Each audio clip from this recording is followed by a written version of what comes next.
Stuart, Yes.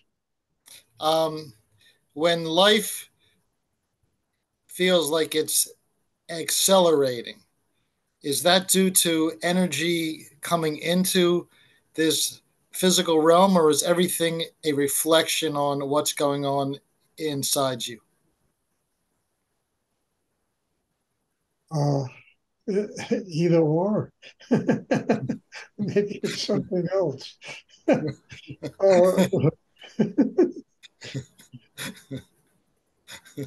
look, uh, look, life is accelerated all the time, you know, all the time. We have a tendency of deadening ourselves to it. And then when wars happen and all this crazy stuff goes on in the world, it appears like it's accelerating, but it's really not accelerating. You know, the energy, the objective energy pierces this kind of deadness in us. And we begin to see things a little differently. But, I mean, look, it's like Walt Whitman, I lean and loaf and look at a blade of grass. I mean, the greatest Zen paintings or this great Chinese Zen painter back in the 10th century. I think there's a Sung Dynasty. He painted a peach, and it was a masterpiece. So what I'm saying is life is always intense. It just depends upon our capacity to see it. And why we need wars and all that crap going on in the Middle East and the Ukraine to remind us about the intensity of life. All of those wars, and as I've said it a million times already, they reflect the kind of war that goes on inside each and every human being. And, I mean, the external world is just a mirror image of all of us. And we all have wars going on inside us. And most people don't do anything about those wars. And they see outside themselves an objective world in conflict, and everybody's trying to fix it. And the only way you can fix it is to fix people inside themselves, not outside. So I don't know about life getting more intense. As I say, some of the greatest writers and painters and philosophers, they lean and loaf and look at a blade of grass, and it has all the beauty and intensity and the miracle of life coming out of it. And look at a flower. I mean, Van Gogh, he painted landscapes that were like from the mind of a madman, but they were just completely beautiful. He painted what he saw. So, it's not a matter of the external world has more. It doesn't. There's no more energy in the world, and the energy that runs rampant inside and the chaos that runs rampant inside a human being. And the only way to change the objective world is for people have to change inside themselves. Say this all the time. They're going to give $100 billion to fight this. Know, it doesn't work. And to me, the amazing thing is that all of these politicians and people, they don't sit down at a table and say, this doesn't work. I mean, they're not stupid people, but it doesn't work. Let's lean and loaf a little bit. Let's admit we're wrong. Let's get the playing field leveled out a little bit inside ourselves. So I don't know about the world being more intense or not intense.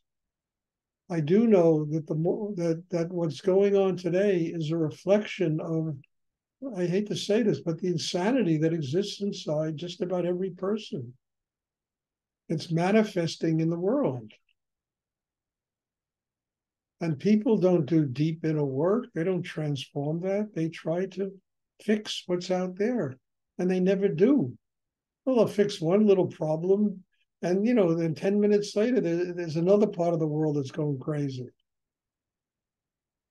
You know, so I don't know about there being more intensity today. I mean, there's no more intensity in the world than the intensity that goes on inside 8 billion human beings. And to me, it's almost a hopeless cause to talk about this. I mean, I think people here listen and hopefully they do the work to fix themselves. And when they look out at the world, they see God at work, teaching them how to get closer to their enlightenment. They see what works, what doesn't work.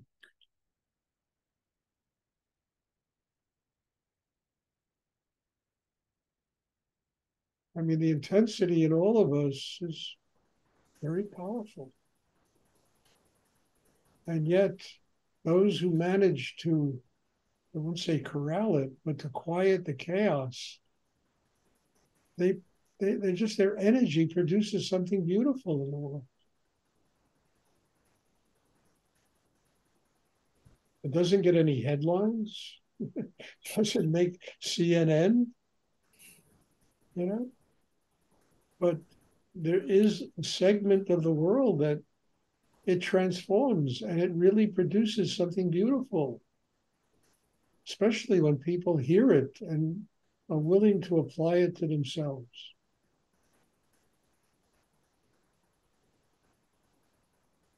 So I don't know what's more intense. I know what makes headlines. But to me, it's just pure bullshit. You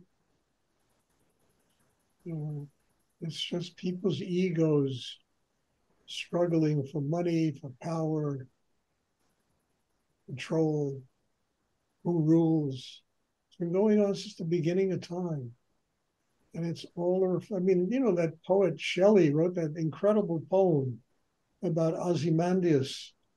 Here lies Ozymandias once ruled the world, or at least the primitive world. And he's standing at the grave of Ozymandias. Here lies Ozymandias, king of kings, you know,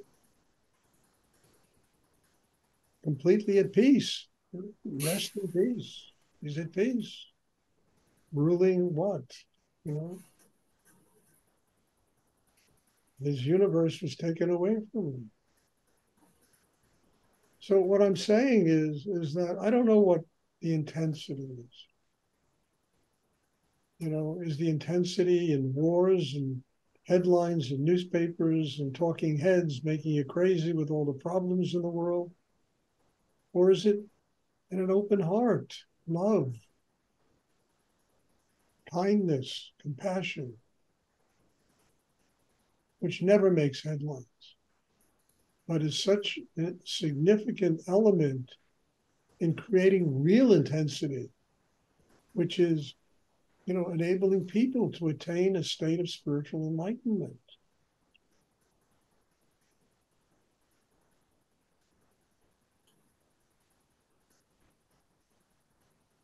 Thank you, Stuart. You're welcome, Larry. Does anyone else have a question?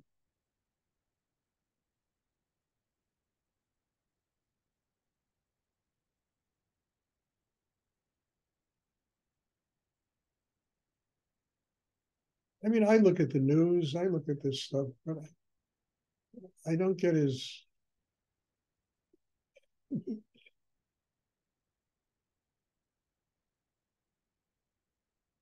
wonderful. This too shall pass. Everything passes. And it's pretty sad that people's egos and their need for power and control and religious, beliefs responsible for the death of so many people. But who knows what the karma is in a past life? These people getting killed might have killed the people killing them now. Might be just some kind of revenge. I don't know. God knows. What do I know, about what goes on in this world and why things happen?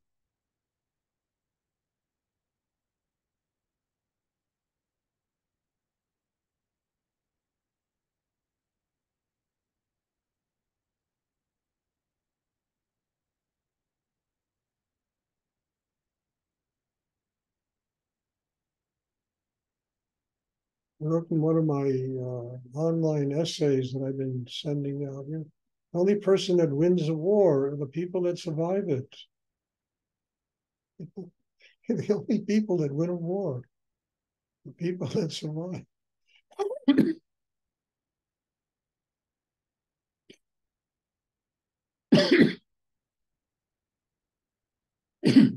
Does anyone else have a question? They would like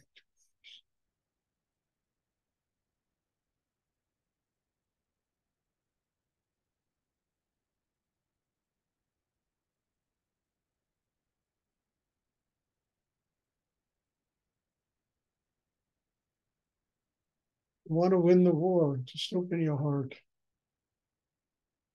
And then there's no more life or death.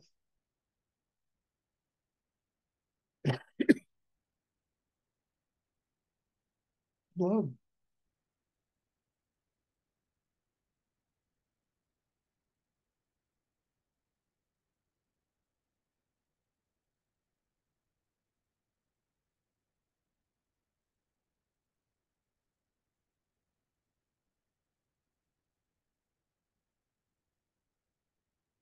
And it's strange and sad what's going on in Gaza and Israel.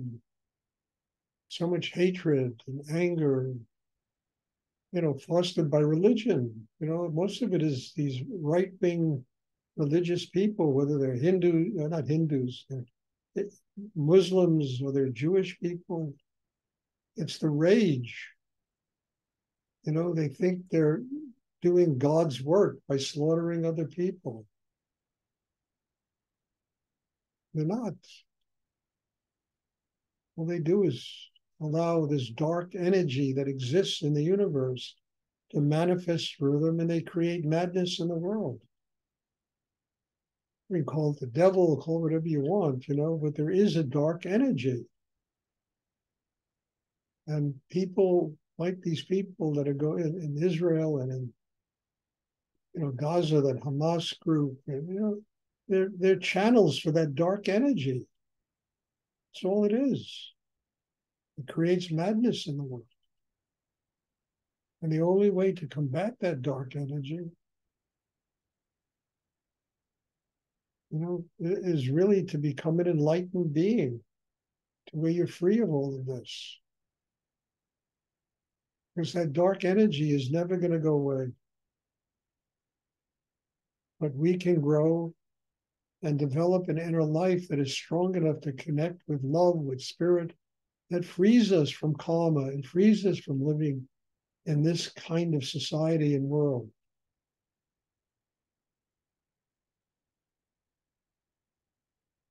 And it's what all the great teachers, Christ, the Buddha, they all spoke about this.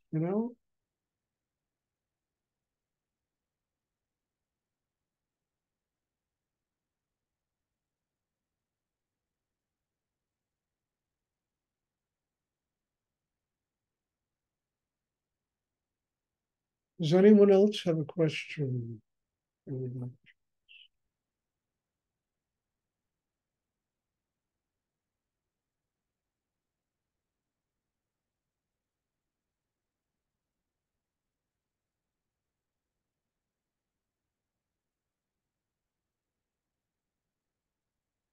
mean, I certainly don't have the answer to anything.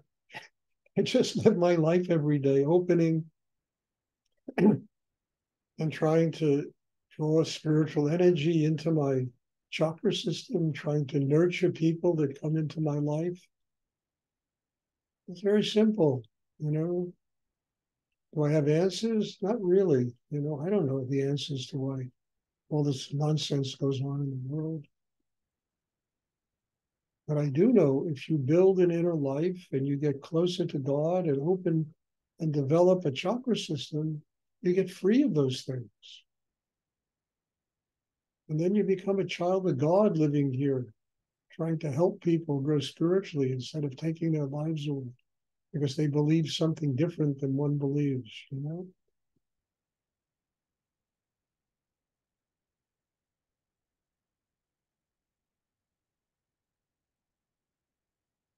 Does anyone else have a question? Okay. There'll be meditation on Sunday. God bless you. As I'm beginning to say lately, I'm here not to teach, I'm here to learn. And every one of you has become a teacher for me. Your very presence is forcing me to open to learn what I have to do to grow spiritually. So thank you, and God bless you all. And I hope to see everybody on Sunday. Have a great weekend. Thank you. Thank you. Thank you for your words, you. Stuart. You're welcome.